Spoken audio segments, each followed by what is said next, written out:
आज एक महान आदमी की बर्थडे है। वो महान आदमी जिसने बहुत से मिडिल क्लास पाकिस्तानी और हिंदुस्तानी लोंडों को डिप्रेशन से निकाला। वो महान आदमी जिसने कहा पिक्चर अभी बाकी है मेरे दोस्त, पिक्चर अभी बाकी है। वो महान आदमी जिसने लोंडों को जीना सिखाया, जिसने ये बताया कि हर कॉमन लड़का जो है वो अपने आप को उसमें ढूंढ सकता है, उस सुपरस्टार में। वो महान आदमी जो कि 30 साल से बॉलीवुड का बादशाह है, आज उसकी बर्थडे है। आज वो 57 इयर्स का हो गया और आज 30 साल हो गए हैं पूरी दुनिया में एज अ सुपरस्टार उसके राज को। दुनिया का सबसे बड़ा सुपरस्टार है वो। और हाँ, उसके नाम का एक सिंड्रोम भी है। उस सिंड्रोम का नाम है शाहरुख खान सिंड्रोम। तो यहाँ आज मेरे आइडल शाहरुख खान की बर्थडे है। एक लड़की थी दीवानी सी, इश्क ला के सेट पे मुझे वो मिली थी। हाँ, और उस इश्क ला के सेट पे उसने मुझे कहा था, इश्क ला जो है वो एक पाकिस्तानी ड्रामा है जिसके अंदर आपके भाई ने काम किया था। हाँ, उस सेट पे उसने मुझे कहा था, शायान तुम थोड़े थोड़े शाहरुख खान जैसे दिखते हो। आज भी मेरे कानों में वो आवाज गूंजती है, उसकी वो मधुर आवाज जिसमें उसने कहा था, तुम थोड़े शाहरुख खान जैसे दिखते हो। 25-26 सालों से मैं इसी बात का इंतजार कर रहा था कि एक दिन कोई लड़की आएगी और कहेगी, शायान तुम शाहरुख खान जैसे दिखते हो। थोड़े ही सही, लेकिन दिखते हो। पता है, जब मुझे कोई कहता है ना कि तुम शाहरुख खान जैसे लगते हो, तो मेरा जो सीना है ना वो गर्व से चौड़ा हो जाता है, विद प्राइड, फखर से, not Fakhar Zaman. And I feel like the king of the world. Immense happiness आती है मेरे अंदर, इमेंस हैप्पीनेस। तो मैं उस लड़की से कहना चाहता हूं कि तुम बहुत ही ज्यादा प्यारी हो, तुम्हारी आवाज बहुत ही ज्यादा मधुर है, लेकिन अफसोस अब हम कभी नहीं मिल सकेंगे। अफसोस। लेकिन अगर हम कभी मिले तो I would like to take you on a coffee. तो मैंने तुम्हें अभी राहुल से मिलाया और राहुल की बातों को तुमने सीरियसली नहीं लेना। मेरा एक बहुत बड़ा मसला है और एज ए लिवरपूल फैन मेरा वो मसला है कि भाई मेरे एक क्वेश्चन को थोड़ा सा, जो कि मैं समझना चाह रहा हूँ जिस चीज़ को, वो ये है कि मेरा जो इशू है डार्विन नूनेस के साथ, वो क्या है। वो ये है कि लास्ट सीजन जैसे कि वो बेनफिका के लिए खेल रहा था, लास्ट सीजन उसने 31 गोल्स मारे और उसका जो XG था, यानी कि एक्सपेक्टेड गोल्स रेशो, वो था 0.19 उसका एक्सपेक्टेड गोल रेशो था, जिसमें से उसने आउट परफॉर्म किया। जैसे कि हम कहते हैं कि जो ब्रिलियंट स्ट्राइकर्स होते हैं, जैसे केन हो गया या बेंजेमा हो गया या इवन सला हो गया या कह सकते हैं कि सॉन हो गया और समवन लाइक हॉलैंड, ये किस तरह से अपने जो XG है उसको आउट परफॉर्म करते हैं और हमेशा उसको आउट रन कहते हैं कि एक तो आप कभी भी मौत से छुटकारा नहीं पा सकते, उसको आउट रन नहीं कर सकते, और दूसरा कभी भी एक्सपेक्टेड गोल्स रेशो से छुटकारा हासिल नहीं कर सकते। कभी ना कभी वो किसी ना किसी स्ट्राइकर को कैचअप करता है, और जब वो किसी भी स्ट्राइकर को कैचअप करता है, इवन जो बड़े से बड़े स्ट्राइकर होते हैं, वो हमेशा इस एक्सपेक्टेड गोल्स रेशो से आगे जा रहे होते हैं, उसको आउट परफॉर्म कर रहे होते हैं। लेकिन मोस्ट ऑफ द टाइम यही होता है कि जो स्ट्राइकर होता है उसको कभी ना कभी जो एक्सपेक्टेड गोल्स रेशो है वो मौत की तरह उसको लपक लेता है। लेकिन द थिंग इज कि डार्विन नूनेस जब खेलता था बेनफिका में, तो वो लेफ्ट विंग पे खेल रहा होता था और लेफ्ट हैंड साइड पे ही वॉज वेरी इफेक्टिव। वो बॉल को लेता था एंड वहाँ से जो डीप बॉल को रिसीव करने के बाद ही use to outrun the defenders. उसका जो ड्रिबल था वो 1.7 था पर 90 मिनट्स, 1.7 उसका पर 90 मिनट्स लास्ट सीजन ड्रिबल था, और इस सीजन उसका 0.6 है या 0.7 इस तरह चला गया, because he is moved centrally वो उतना इफेक्टिव नहीं है, क्योंकि मुझे ऐसा फील हो रहा है कि लिवरपूल शायद उसको गलत पोजीशन में इस्तेमाल करी है, बिकॉज जब सेंट्रली मूव करना होता है बॉल को, तो डार्विन नूनेस उस चीज़ में इतना अच्छा नहीं है कि कैसे फॉर एग्जांपल लाकाजेट है। लाकाजेट जो था वो बॉल को होल्ड अप प्ले करता था और फिर अपने जो विंगर्स होते थे उनके लिए स्पेस बनाता था कि वो डायगोनल रन्स मारे, इंसाइसिव रन्स मारे। तो वहाँ पर डार्विन नूनेस वो नहीं कर पाता। अभी उसका मेरे ख्याल से क्लोज कंट्रोल इतना अच्छा नहीं है। ही is more of a dribbler और वो लेफ्ट विंग पे ज़्यादा अच्छा खेल सकता है। उसका होल्ड अप प्ले इतना अच्छा नहीं है डार्विन नूनेस का। और इस सीज़न डार्विन नूनेस ने जो शॉट्स हैं वो 32 लिए हैं, उसमें से 11 शॉट्स ऑन टारगेट हैं और 3 गोल्स उसने प्रीमियर लीग के अंदर मारे। ये प्रीमियर लीग का स्टैट है।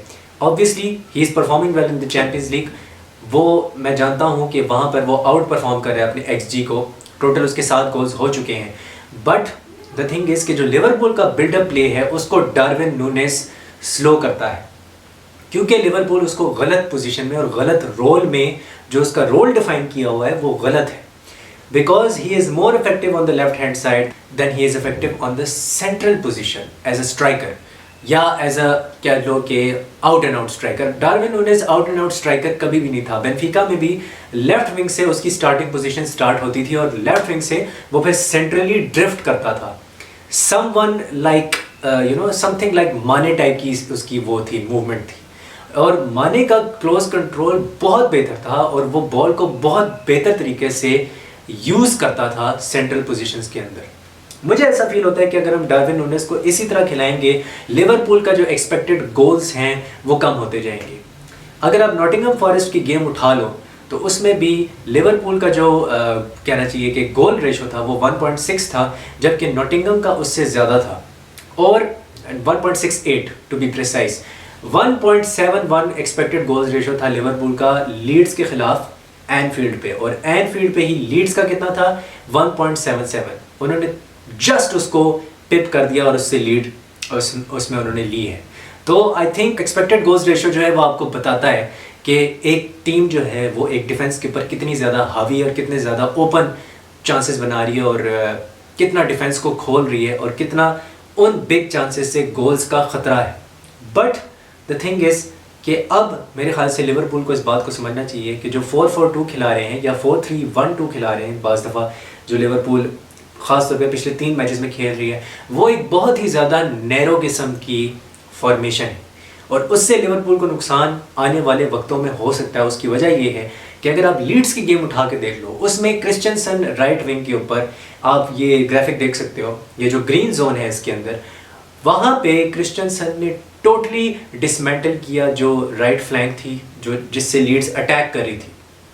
और वहाँ पर जो भी बंदा था उस लेफ़्ट फ्लैंक पे लिवरपूल के लिए, वो बुरी तरह एक्सपोज हो रहा था और बार बार वहाँ से क्रॉसेस लगे थे। एक क्रॉस आया था और वो पोस्ट पे जाके सीधा गया था कॉप एंड के ऊपर, अगर किसी को याद है, अगर किसी ने मैच देखा है लिवरपूल लीड्स का।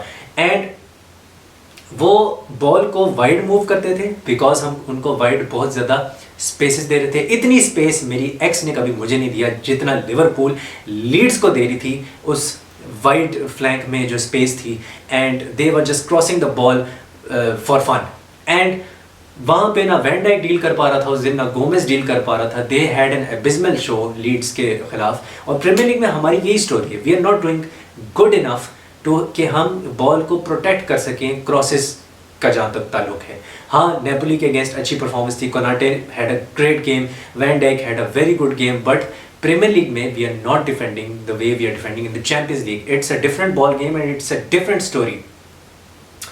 मुझे ऐसा फील होता है कि अब शायद हमें डार्विन नूनेस को ऐसे लेफ्ट विंगर खिलाना चाहिए। उसका जो सही स्ट्रेंथ्स हैं, जो उसकी एबिलिटी है, उसका इस्तेमाल करना चाहिए और उसको वो रोल देना चाहिए, कंसिडरिंग कि डिएगो जोटा और डियोगो के साथ जो दूसरा बंदा इंजर्ड है लुइस डियाज, वो दोनों इंजर हैं, आपकी लेफ्ट फ्लैंक नहीं है। इट इज़ टाइम कि अब डार्विन नूनेस को वहाँ पे जगह दी जाए। फर्मिनो फॉल्स 9 खेले एंड सला खेले राइट विंग पे, and you can go with your trusted 4-3-3 formation once again. मैं जानता हूँ मिडफील्ड में काफ़ी ज़्यादा मसाइल है, लेकिन ये भी एक स्ट्रक्चरल मसला है जिसको मैंने स्टैट्स के थ्रू बताने की कोशिश की है। अगर तुम उसका हीट मैप देखो डार्विन नूनेस का लास्ट सीज़न, ये लास्ट सीज़न का भी हीट मैप है, ऊपर तुम्हें नज़र आएगा और नीचे तुम्हें नज़र आएगा जो इस सीज़न का हीट मैप है। सेंट्रली डार्विन नूनेज जो है वो स्ट्रगल कर रहा है बिकॉज उसकी फिनिशिंग एबिलिटी अभी उस लेवल पे नहीं पहुंची। He is just 22 years old. उसको मोल्ड किया जा सकता है उसमें, लेकिन we have to think about right here and now. And right now we need his true strengths to help us, to help Liverpool in the team. Obviously मैं एक Liverpool fan हूँ, मैं चाहूँगा कि लिवरपूल जीते। एंड आई थिंक इसकी जो true strengths हैं, इसके जो ट्रू ट्रेड्स हैं, जो इसकी स्ट्रॉन्ग पॉइंट्स हैं, उसका इस्तेमाल लिवरपूल नहीं कर रही, जिसकी वजह से लिवरपूल काफ़ी ज़्यादा स्ट्रगल कर रही है। As a striker, as an out and out striker, Darwin Nunez जो है उसकी जो एबिलिटीज़ हैं मैं ये समझता हूँ कि वो हिंडर हो रही हैं। एंड इट इज़ टाइम कि शायद थोड़ी सी स्ट्रक्चरल चेंजेस दोबारा से करके डार्विन नूनेज को लेफ्ट विंग पे ट्राई किया जाए। हम अक्सर इस आइडिया के बारे में बात करते हैं कि ट्रेंट को एज अ मिडफील्डर खिलाना चाहिए and maybe you should buy a new right back और try Gomez at that right back position और Calvin Ramsay at that right back position, ताकि हमें समझ आए कि भाई ट्रेंट जो है वो मिडफील्ड में खेल सकता है या नहीं, या वो उस तरह से ट्रैक बैक कर सकता है या नहीं। क्रेविट्सखेलिया के खिलाफ कल ट्रेंट ने बहुत अच्छी डिफेंडिंग की और मेरे ख्याल से सबसे ज़्यादा जो टैकल्स थे वो मारे थे ट्रेंट ने। 7 टैकल्स ट्रेंट ने मारे थे और 25 टैकल्स टोटल जो सक्सेसफुल टैकल्स थे वो लिवरपूल ने मारे थे कल की गेम में, एंड सबसे ज़्यादा उसमें ट्रेंट के थे। सो ये एक बहुत ही कमाल हो सकता है अगर वो जो ट्रेंट है उसको मिडफील्ड में कभी ना कभी फ्यूचर में, अभी नहीं कह रहा मैं, may be after 2 years you can try him.